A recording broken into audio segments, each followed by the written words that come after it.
Hey guys, Selina Fenech here. I did a bit of colouring recently. I was colouring a sample for my new Gothic Grayscale Edition colouring book, and I filmed it while I was colouring in, and I thought I would come back and do a bit of a voiceover to explain what I was doing.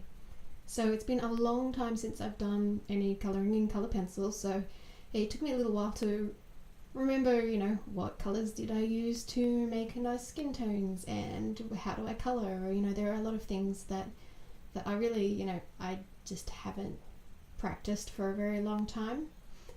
So I printed out this picture from the Gothic colouring book, and you can see it's got all of the shading in it already. It's and that's why grayscale is a bit different to colouring in line art. So you have all of that value information, all of the shading there to colour over and use as a guide and to add a bit more depth to your final colouring image. So I started out first, you can see I grabbed a brown ochre colour pencil and I did a bit of a really light shading with that, but then I decided that I wanted to get in some of the shadows first, so I've picked up like an indigo blue colour. You can see it's all been fairly light so far, and that's how I like to build up the colours a little bit by a little bit. I find it's really important for the paper and for your hand and your wrist just to shade in lightly, do lots of pale layers of shading rather than trying to press too hard on the paper. Now I've switched over to a marker to blend in what I've done and give it a little bit more depth to the colour.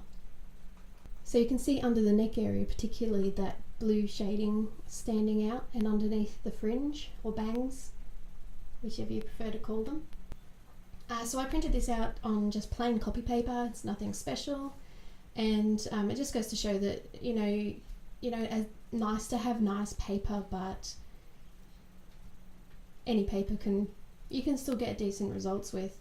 You'll see I'm sharpening my pencils quite often. That's I really like to have my pencils very sharp when I'm colouring. It takes a lot of strain off your hand. You get a much better result when your pencils are always nice and sharp. Now I'm using a nice red colour. I think it was like a deep vermilion, but what I've done here is I've used that nice warm red colour to shade in the areas of the skin, particularly around the nose, lips of course, cheeks, and in the shadows a little bit as well. And I find that really, it can take the muddiness out of the skin. So particularly with grayscale, because you're working with actual grey for almost like an underpainting, that grey can easily look a little bit muddy if you don't put a bit more of a rich colour into the darkest shadows. And particularly for skin, I prefer red for those darker areas. So now I'm taking that brown ochre colour again and shading in over what I've done. And now you can see the skin is starting to come together and actually look a bit more like a skin tone. For skin especially, I like to use a range of colours, and it's really the variation of those colours that makes an interesting skin tone. I'm not going to colour this whole image because I was just doing it as a bit of a sample, a bit of an example for the back cover of the book. So I'm only kind of going halfway down her arm here. And of course I should probably mention that this video has been sped up. I'm not actually colouring as fast. As you can see, my hand is moving there. It's probably playing back at double actual speed. So if I were actually doing a larger painting, I would probably have coloured in the background first. I find that when you've got just the skin tone area coloured in on its own, it can really look a bit too dark or a bit too, the colours just don't look quite right when they are the only colour on the paper. But you will find that as we add a bit more colour in around them, particularly getting the hair shaded in, it'll all sit a bit more nicely in place there. So I've tested a couple of markers again, and I've found one that's slightly darker than the one that I've used over the whole skin area, and I've used it just in some shadow areas to darken those a bit more. and then gone over the areas with the light again. You can see I have to test every colour that I use before I use it because I'm just not familiar with the tools. This picture here is based on a painting that I created first. I created the fully coloured painting of this image. Then I did the line art version, and now I've done the grayscale version. So I kind of have colours that I know that the painting is, so I don't really have to be choosing. I just have to check that the colours that I'm working with are the colours that I want, because I'm not really used to using my pencils and markers, so I can't just pick them up and know that they're the colour that I want them to be. You can see it also took me a while to get my jelly roll pen working. It hasn't been used for so long, it was all clogged up. And I used the jelly roll white to add a few highlights in on the eyes and on the nose and on the lips, because when you have coloured over the entire area with marker or something like that, there are no whites left. So adding a few very small highlights in pure white can look really good. Since this video, I got some of the Copic opaque white, which comes in as like a paint form with a really fine brush in it, and I'm really looking forward to using it more. It's a really nice opaque bright white, and it's not going to clog up like the pens. I'm working on the hair now. I'm starting out following the shading that there is there. I'm sort of not just shading over the entire area with the same weight of shading. I'm trying to press a little bit firmer in the dark areas and press a bit lighter in the light areas, just using all of that shading to guide me.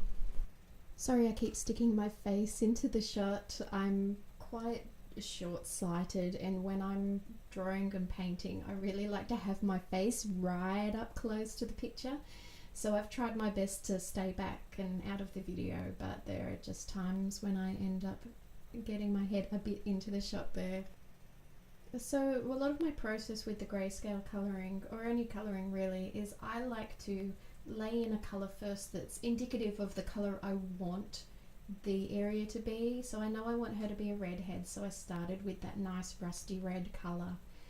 Then after that colour is in, I try and blend it a little bit more. I've added the same pale skin tone marker over the top of that.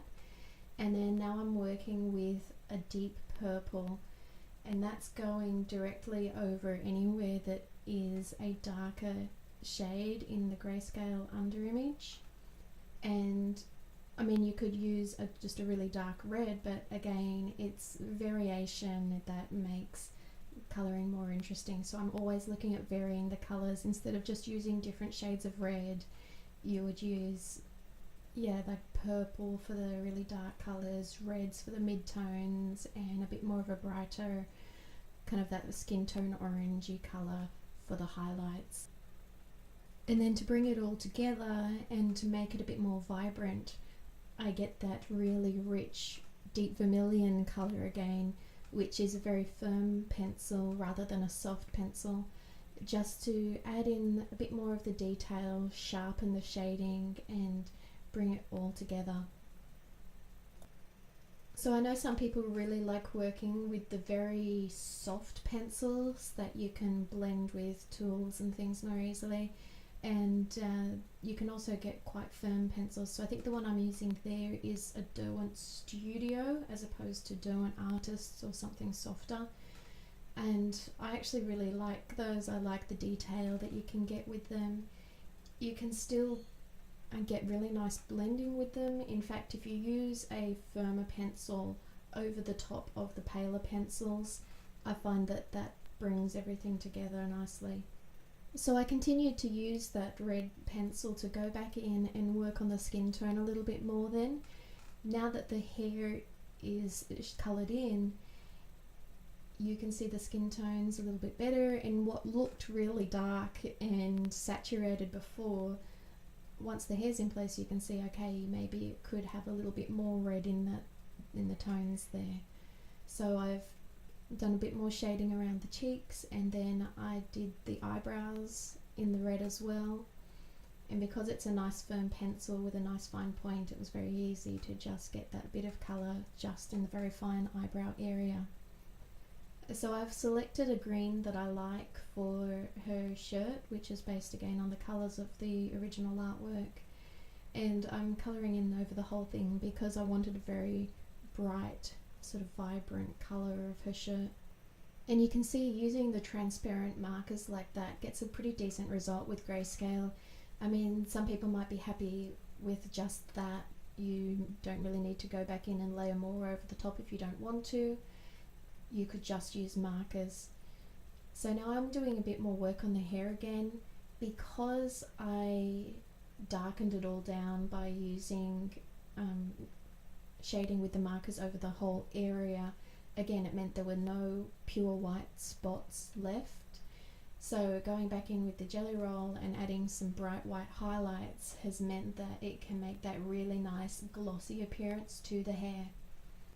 So I'm jumping over just to give the background a little bit of colour now. So this is when I am using a very soft pencil. I can't remember the brand or the colour for this one, but it's a very, very soft type. And that's why I could blend it a little bit with my finger just to smooth it out. And I'm still following the shading of the paper. Here you can tell I'm getting a bit frustrated with my jelly roll. It's just not getting the white out for me at the moment, particularly with that softer pencil because it's so waxy. I cut a little bit out there where I tried a whole bunch of other white pens that I had. I think I put on a little bit of that white chalk pen that you can see there just to get some spots in the highlights, but it really didn't turn out very neatly. But you do what you can with these things. Sometimes it doesn't turn out the way you expect, but that's okay. It's still a satisfying process. So I'm going to use that same really bright green soft pencil to go over just the grey areas that are still showing through the marker on her shirt. Again, to take that kind of muddiness out of it, brighten it all up. So it's very easy when you can see through the marker.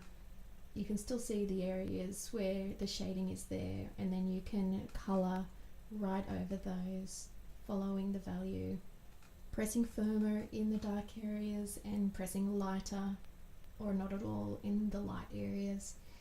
And you can see with that slightly yellower, more olive green underneath, it almost has a yellow appearance now when it's up against that really bright green. And for the very darkest shadows, I've gone back to the same indigo blue that I've used before.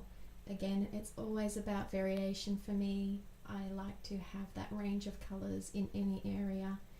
And a really nice deep blue or deep purple are, I think, fantastic for shadows, almost with any other colour. You can always get a nice dark blue or dark purple in there. So that's about all of the colouring that I did on this one. I finished up at around that point, because I just wanted to show part of the image coloured, part of it not.